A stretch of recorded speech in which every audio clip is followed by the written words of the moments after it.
Hi, my name is Khalilah. Hi, I'm Tim. Hi, Tim. So I'm going to be your social worker here, and what I want to do, what we do here is basically treat for mental illness and substance abuse. So I'm going to be working with you with whatever issues you would like to tell me about, or just about your life and things like that. And so the first thing I want to start with is going over informed consent. And do you know what I mean by informed consent? I signed the form and I kind of went over it, but I don't really know. So what that was just what you signed was just a form saying that we're going to go over. It was just outlining the potential risks and harms and the anticipated benefits for our work together, and um, the limits of confidentiality, the consequences if you choose not to pursue service with us, and just the types of things that may come up while we're working together.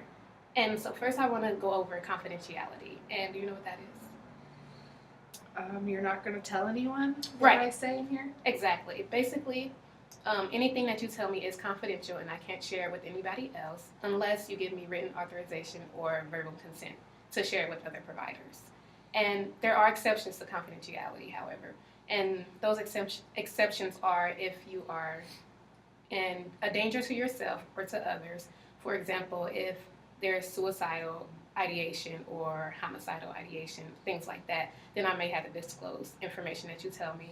If there's child or elder abuse, so if you put a child or elder under any type of abuse, physical, um, any type of abuse, then I'll have to disclose that information. Or if a court orders for information, then I'll have to void our confidentiality in those circumstances as well. Okay. So, do you get that? Yes. Okay. So other than that, anything you share with me will not be disclosed. And also, I want to let you know that you have the right to refuse treatment at any time. So anytime you want to end, we'll just do that, and everything will be all right. So that's basically what you went over, what you signed with informed consent. Okay. So any questions about that? No, I don't think so. Okay. So, well, if any come up, definitely let me know, and we'll go over that again. And so to start off, I just want to, you know, talk about a few things. What brought you in today? Well, I'm an alcoholic and I've been to rehab a couple times and I'm in AA and I can't seem to get a handle on it, and so kind of this pressure from my family and from work. I got a DUI while on the job, so I got fired from that job and I'm working somewhere else, and there's just a lot of pressure, and it seems like alcohol is taking over my life. Okay. So it sounds like you're feeling a little just bothered by the problems that you have with alcohol, and you want to change. You want to make effort to. Well, you're aware that alcohol is a problem, and you want to make necessary changes for that. Is that right?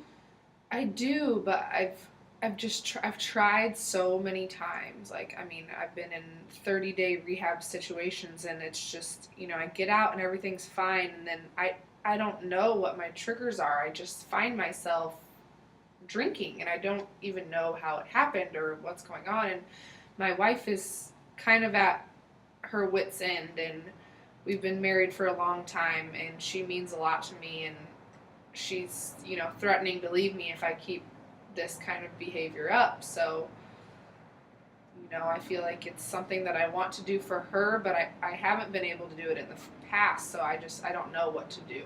Mm-hmm. So it sounds like you're feeling a lot of pressure from others to change your behavior and stop drinking, but you feel torn because you don't feel like you're able to change your behavior.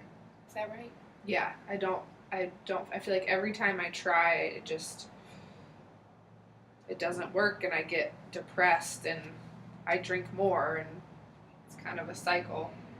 So, are there any situations where you find yourself drinking? Like, is it usually when you feel stress or anxiety, or any situation where it just brings about those feelings where you have to drink? Well, right now I don't have a license because of the DUI that I mentioned, and so I don't have access to alcohol on a daily basis because my wife doesn't keep it in the house anymore because that was something that would trigger me. And so it's kind of whenever I get an opportunity, it's like a compulsion. If I'm walking near the gas station, I have to go in and get a pint, even though I'm telling myself I don't want to. So,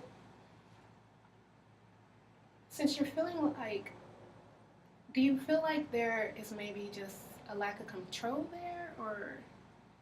Yeah, and I think my dad passed away almost a year ago, and my mom is relying on me now for a lot of, since I'm not at work all the time, she's relying on me for a lot of repairs and, home maintenance and stuff, just being there for her because she doesn't have my dad anymore. So I think that puts added pressure on me as well. So it sounds like you're feeling a little overwhelmed by everything that's going on in your life. Everything, yes. I'm so overwhelmed. And is that something, does drinking kind of alleviate that, make you feel better about everything? It doesn't alleviate it, but when I'm drinking or when I get drunk, I don't have to think about my problems, or I wake up and I don't remember. So it's like I didn't have to think about them for those 5 or, the binge that I went on. It's like my problems didn't exist. And I'm just curious, how do you feel after you drink, after you're sober? Well, I feel just terrible because I have a couple medical problems that I'm not supposed to drink alcohol with. And so that causes, it's an immediate danger for me to drink alcohol, and I do it anyways. And as far as emotionally, I feel mad at myself, and I guess I just kind of wallow in my own self-pity, or that's what my wife says I do anyways. And you mentioned a lot how your wife feels about your drinking. How do you feel about it? I hate it. I wish I didn't do it. I wish I didn't hurt everyone around me, but I don't know how to change it. Okay. So just to kind of clarify and make sure I'm getting everything, you yourself, you want to change, and you want to make others around you feel happier about how you're living your life. You want to please your wife, and you want to help out your mother. And you also no longer want to get in any legal problems as far as DUIs and things of that nature. So is there any other thing that you enjoy doing, some alternatives to drinking that you could think about? Well, another thing that caused me to drink is I like to do yard work, and I like to work all the time and work on projects and home improvements, and because of the physical ailments that I've been having, I haven't been able to do some of those things that I've been doing my whole life. I do like to go fishing, and sometimes we have a pond behind my backyard, and sometimes that helps, but I guess that's really it. So what makes you choose drinking rather than going and doing those things? Is there anything?